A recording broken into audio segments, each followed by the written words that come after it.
The creative school for quality and innovative education. करें एक बेहतर कल की शुरुआत आज से। के गिरी सिल्क एंड साड़ी स्व कल्याण में गौड़ा गादला नाटक 29 सितंबर को होने जा रहा है। अस्सलाम वालेकुम, आदाब। बीके न्यूज में आपका स्वागत। मैं सैयद अकबर अली और आप देख रहे हैं बीके न्यूज। बसव कल्याण में कर्नाटका बेंगलुरु की famous Kannada female actress Pankaja का 29 सितंबर 2024 को बसव कल्याण सिटी के बसवेश्वर चौक पर मौजूद बीकेडीबी कल्याण मंडप में गौड़ा गादला नाटक 29 सितंबर को होने जा रहा है, जिसका मुख्य किरदार गदाला एक्टर पंकजा निभाएंगी। नाटक दोपहर 3:30 बजे और शाम 6:30 बजे रखा गया है। इसकी एंट्री फीस 100 और 200 रुपए रखी गई है। जो कोई भी इस नाटक को देखना चाहते हैं वो 29 सितंबर को बसव कल्याण बीकेडीबी कल्याण मंडप हाल पहुंचकर देख सकते हैं। ಮಾಧ್ಯಮದ ಸಮಸ್ತ ಮಿತ್ರರಿಗೆ ಬಸವ ಕಲ್ಯಾಣದಲ್ಲಿ ಇವತ್ತು ಯಾಕೆ ಇವರು ಚಿತ್ರನಟಿ ಬಂದಿದ್ದಾರೆ ಅಂತ ನೀವೆಲ್ಲ ಅನ್ಕೊಂಡಿರಬಹುದು। ನಾನು ಸಮಾಜದ ಕಳಕಳಿ ಇಟ್ಟು ಒಂದು ಕಾರ್ಯಕ್ರಮವನ್ನು ಇಲ್ಲಿ ಮಾಡ್ತಾ ಇದ್ದೀನಿ। ಗೌಡರ ಗದ್ಲ ಅನ್ನೋ ನಾಟಕವನ್ನು ಬಿಕೆಡಿಬಿ ಕಲ್ಯಾಣ ಮಂಟಪದಲ್ಲಿ ಭಾನುವಾರ 29ನೇ ತಾರೀಕು ಮಧ್ಯಾಹ್ನ 3:30ಕ್ಕೆ ಸಾಯಂಕಾಲ 6:30ಕ್ಕೆ ನಾಟಕವನ್ನು ಮಾಡ್ತಾ ಇದ್ದೀವಿ। ಆ ನಾಟಕದಲ್ಲಿ ಬಂದಂತ ಹಣವನ್ನು Prabhu Paramedic Paramedical and BCA College admissions are open. Muscle Master Fitness Club for men and women. 25% ರೈತರ ಮಕ್ಕಳ ಎಜುಕೇಷನ್ಗೆ, 25% ರಂಗಭೂಮಿಯಲ್ಲಿ ದುಡಿಯೋಕ್ಕಾಗದಿರುವಂಥ ಅಶಕ್ತ ಕಲಾವಿದರಿಗೆ, 25% ನಮ್ಮ ಖರ್ಚು ವೆಚ್ಚಗಳು।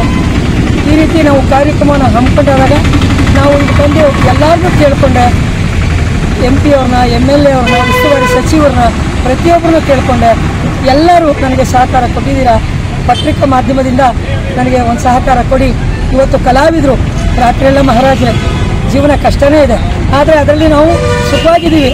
ಕೆಲವರು ಕಷ್ಟದಲ್ಲಿರೋರಿಗೆ ನಮ್ಮ ಕೈಲಾದಿದ್ದು ಹೂವಿನಿಂದ ನಾರು ಸ್ವರ್ಗ ಹೋಯಿತು ಅನ್ನೋ ಹಾಗೆ ನಾವು ಕಲಾವಿದರಾಗಿ ಹುಟ್ಟಿ ಏನು ಸಾಧನೆ ಮಾಡೋಕ್ಕಾಗ್ತಾನೇ ಇಲ್ಲ। ಇನ್ನು ರಾಜ್ಕುಮಾರ್ ಹೇಳ್ತಾ ಇದ್ರು ನಾವಿನ್ನೂ ಮಾಡೋದು ಸಾಧನೆ ಭಾಳ ಇದೆ ಅಂತ, ಆದರೆ ಅವ್ರ ಮಗ ಉತ್ತಮವಾದ ಸೇವೆ ಮಾಡಿದ್ರು ಪುನೀತ್ ರಾಜ್ಕುಮಾರ್। ಅದೇ ರೀತಿ ನಾವು ಒಂದು ಆಶ್ರಮವನ್ನು ಚಾಮರಾಜನಗರದಲ್ಲಿ ಮಾಡ್ತಾ ಇದ್ದೀನಿ। ಚಾಮರಾಜನಗರದಲ್ಲಿ ಸರ್ಕಾರ ನನಗೆ ಜಾಗ ಕೊಡ್ತಾ ಇದ್ದಾರೆ, ಅಲ್ಲಿ ಒಂದು ಆಶ್ರಮ ನಿರಾಶ್ರಿತ ಅಂದರೆ ಅಶಕ್ತ ಕಲಾವಿದರಿಗೋಸ್ಕರ ಒಂದು ಆಶ್ರಮವನ್ನು ಮಾಡ್ತಾ ಇದ್ದೀನಿ।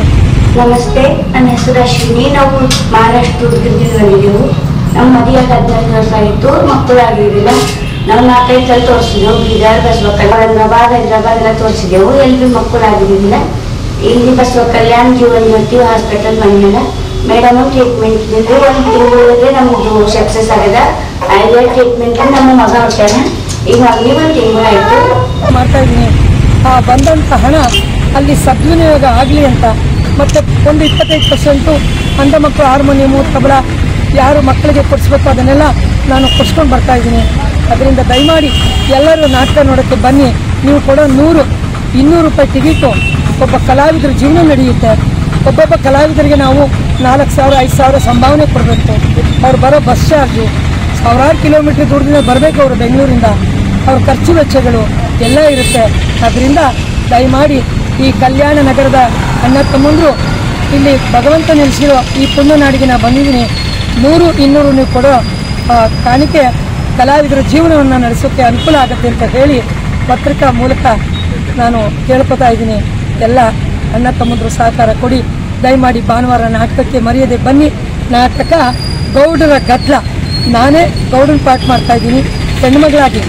ಪುರುಷ ಪಾತ್ರ ನನಗೆ 7 ಸ್ಟೇಟ್ ಅವಾರ್ಡ್ ಬಂದಿದೆ, ಒಂದು ಡಾಕ್ಟರೇಟ್ ಅವಾರ್ಡ್ ಕೂಡ ಬಂದಿದೆ। ನಿಮ್ಮೆಲ್ಲರ ಆಶೀರ್ವಾದದಿಂದ ಒಂದು ಹೆಣ್ಣು ಹೇಗೆ ಮಾಡ್ತಾರೆ ಪುರುಷ ಪಾತ್ರ ಅನ್ನೋದನ್ನು ನೀವೆಲ್ಲ ನೋಡೋಕ್ಕೆ ಮರೆಯದೆ ಬನ್ನಿ। ಗುಡ್ ಮೆಸೇಜ್ ಇದೆ, ನಾಟಕಗಳಲ್ಲಿ ಅಶ್ಲೀಲತೆ ಇರೋಲ್ಲ, ಲಂಗಾನಾಚ್ ಕಾರ್ಯಕ್ರಮ ಇರೋಲ್ಲ, ನಮ್ಮಲ್ಲಿ ಉತ್ತಮವಾದ ಗುಡ್ ಮೆಸೇಜ್ಗಳಿರುತ್ತೆ। ದಯಮಾಡಿ ಬನ್ನಿ, ನಾಟಕವನ್ನು ವೀಕ್ಷಿಸಿ ಭಾನುವಾರ।